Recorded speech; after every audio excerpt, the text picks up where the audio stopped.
కరుణ్ గారు, good afternoon అండి. Good afternoon Karun గారు. అసలు what is the main cause of GBs అండి? జీబీఎస్ అంటే గులియన్ బ్యారీ సిండ్రోమ్ అండి. ఇది నర్వ్స్ని ఎఫెక్ట్ చేస్తుంది సర్టన్ యాంటీబాడీస్ వల్ల. యూజువల్గా మేము ఈ కేసెస్ చూస్తుంటాము. ఆన్ అండ్ ఆఫ్ కొంచెం తక్కువ నెంబరే ఉంటుంది. బట్ రీసెంట్ ఎపిడమిక్ పూణేలో జరిగింది. అండ్ వెన్ వీ స్టార్టెడ్ మనకు అలర్ట్ వచ్చింది సెంటర్ నుంచి టు రిపోర్ట్ ద కేసెస్. ఇప్పుడు కేస్ నెంబర్స్ ఎక్కువగా చూస్తున్నాం. దీంట్లో నరాలు ఎఫెక్ట్ అయ్యి బోత్ లోవర్ లింబ్ వీక్నెస్తో స్టార్ట్ అయ్యి అప్పర్ లింబ్ తర్వాత కొంతమందికి రెస్పిరేటరీ ఇన్వాల్వ్మెంట్ జరగవచ్చండి. అంటే రెస్పిరేటివ్ ఇన్వాల్వ్మెంట్ అంటున్నారు. ఆల్రెడీ రెస్పిరేటివ్ ఇష్యూస్ ఉన్న వాళ్ళకి ఇది ఇంకా అంటే ప్రాణాంతకం అని అనుకోవచ్చా? ఇది మజిల్ రెస్పిరేటరీ ఇన్వాల్వ్మెంట్ అండి. ఓకే. ఆల్రెడీ ఉన్నవి దీని ఇంటర్వెన్షన్ వేరే ఉంటుంది. బట్ రెస్పిరేటరీ ఇన్వాల్వ్మెంట్‌తో ప్రెజెంట్ అవుతున్నారంటే కొంచెం ఫ్యాటాలిటీ ఎక్కువ ఉంటుంది. వెంటిలేషన్స్ అవసరమని అర్థం ఈ కేసెస్‌లో. కరుణ్ గారు, గులియన్ బారే సిండ్రోమ్ అంటే ఇది కరోనా మాదిరి అంత డేంజర్‌గా వచ్చే అవకాశం కనిపిస్తోందా? మళ్ళీ మనకి పాండమిక్ వచ్చే అవకాశం ఏమైనా కనిపిస్తోందా? ఇది పాండమిక్ అనకుండా లోకల్ అవుట్ బ్రేక్స్ అంటామండి. ఓకే. నేను ముందుగా చెప్పినట్టు స్పొరాడిక్ కేసెస్ అక్కడక్కడ మేము చూస్తూనే ఉంటాము ఓవర్ ఇయర్స్. ఇప్పుడు ఒకటే లొకాలిటీ నుంచి రావడము ఆర్ ఒకటే స్టేట్ నుంచి రావడం, విలేజ్ నుంచి రావడము అది సిగ్నిఫికెన్స్ ఏర్పరుస్తుందనమాట. పాండమిక్ కంటే లొకాలిటీ వైజే చూసుకోవడం బెటర్. అండ్ ఇది ఎందువల్ల వస్తుంది అని కనుక్కుంటే ఇస్ ఇట్ వాటర్ బార్న్? కొన్నిసార్లు క్యాంపెలోబాక్టర్ జెజుని అనే వాటర్ బార్న్ డిసీజ్ వల్ల వస్తుంది డయేరియా ఆర్ రేర్‌గా కొన్ని వ్యాక్సిన్స్ వల్ల వస్తుంది. సో ఆఫ్ కేసెస్ ఎక్కడున్నాయి అన్నది మనం ప్లాట్ చేసుకుంటే we calculate in public health point of view కూడా అండి. Pandemic unusual. అంటే కరుణ్ గారు, దీని లక్షణాలు ఎలా ఉంటాయండి? సిమ్టమ్స్ ఎలా ఉంటాయి? ఎలా మనం కనిపెట్టాలి? This a very good question అండి. అంటే వెన్ మనం అందరము దీని గురించి కన్సర్న్ చూయించినప్పుడు జనరల్ పబ్లిక్‌కి కానీ, డాక్టర్స్ కానీ రిమోట్ ఏరియాస్‌లో తెలవాల్సిన విషయం క్లినికల్ ప్రెజెంటేషన్ ఎలా ఉంటుందని. ఇది జనరల్లీ పిల్లలు కానీ, పెద్దలు కానీ దే మే ప్రెజెంట్ ఒక ఫీవర్ ఇల్‌నెస్ ముందుగా వచ్చి ఒక 1 week before or 3, 4 days before వచ్చి నెక్స్ట్ దే మే కమ్ మన దగ్గరికి వచ్చినప్పుడు లోవర్ లింబ్ వీక్‌నెస్‌తో రావచ్చు.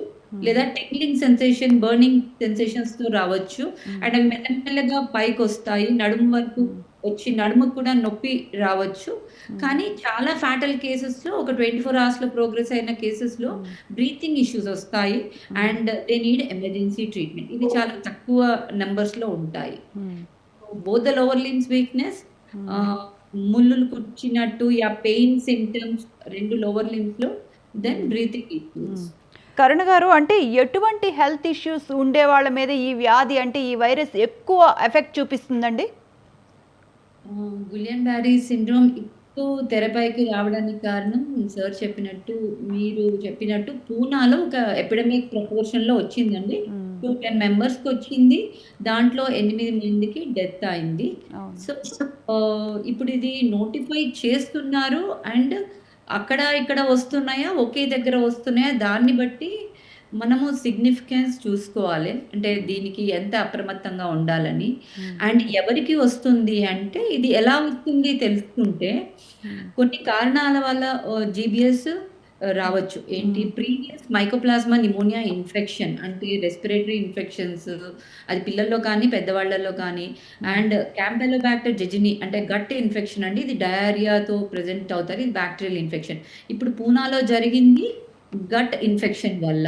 ఎందుకంటే మరి వాటర్ ప్లాంట్స్‌లో, ఆర్ఓ ప్లాంట్స్‌లో they isolated Campylobacter jejuni and they NIV కూడా రిపోర్ట్ చేసింది. ఈ వాటర్ ప్లాంట్స్ చాలా రోజుల నుంచి క్లీన్ చేయలే కాబట్టి దీంట్లో క్యాంపెలోబాక్టర్ జెజునై వచ్చి స్ప్రెడ్ అయింది వాటర్ బార్న్ డిసీజ్ లాగా. సో, ఈ ఇమ్యూనిటీ వల్ల మార్పు ఉండదు. నేను అక్కడ ఉన్న వాళ్ళు ఎవరైతే ఇది కంటామినేటెడ్ వాటర్ తీసుకున్నారో వారికి వచ్చిందనమాట. ఓకే. ఈ ఇంప్రూవ్‌మెంట్ అన్నది ఎర్లీ డయాగ్నోసిస్ అండి. ఆ సస్పిషన్ ఉండాలి మనకి. ఇలాంటి కేసెస్ వస్తున్నాయి సొసైటీలో. సో, ఎర్లీ డయాగ్నోసిస్ చేసి అంటే ఎలా అండి కరుణ్ గారు, ఎర్లీ డయాగ్నోస్ ఎలా చేసుకోవచ్చు మనం? సార్ చెప్పినట్టు క్లినికల్లీ అండి. హ్మ్. ఎవరైనా weakness of both the lower లింబ్స్‌తో వచ్చినా, హ్మ్. లేదా numbness and tingling, burning sensation of lower లింబ్స్‌తో వచ్చినా, బ్రీతింగ్ ఇష్యూస్‌తో వచ్చినా హ్మ్. సస్పిషన్ ఉండాలి. హ్మ్. అనుమానం ఉంటే యూ కెన్ క్లియర్‌లీ హ్మ్. హ్మ్. డయాగ్నోస్ బై హ్మ్. డెమాన్‌స్ట్రేటింగ్ హ్మ్. ఎరిఫ్లెక్సియా అంటాము. నీ జర్క్ అండ్ యాంకిల్ జర్క్స్ చూసి అండ్ సింప్టమాలజీ చూసి అది డెమాన్‌స్ట్రేట్ చేసి అండ్ దీని ట్రీట్మెంట్ యూజువల్లీ హైయర్ సెంటర్స్‌లో జరుగుతుందండి. హ్మ్. ఐవీఐజీ అని కాస్ట్‌లీ మెడిసిన్, ప్లాస్మా ఫెరసిస్. ఎవరికైతే మనం అప్రోప్రియేట్‌గా డయాగ్నోస్ చేసి ఎంబడే పంపించగలుగుతామో హ్మ్. అండ్ కన్ఫర్మ్ చేసుకొని క్లినికల్లీ వాళ్ళు ట్రీట్మెంట్ స్టార్ట్ చేస్తారో హ్మ్. వాళ్ళ ప్రోగ్నోసిస్ బాగా ఉంటుంది. అంటే హ్మ్. ఔట్‌కమ్ చాలా బాగా ఉంటుంది. హ్మ్.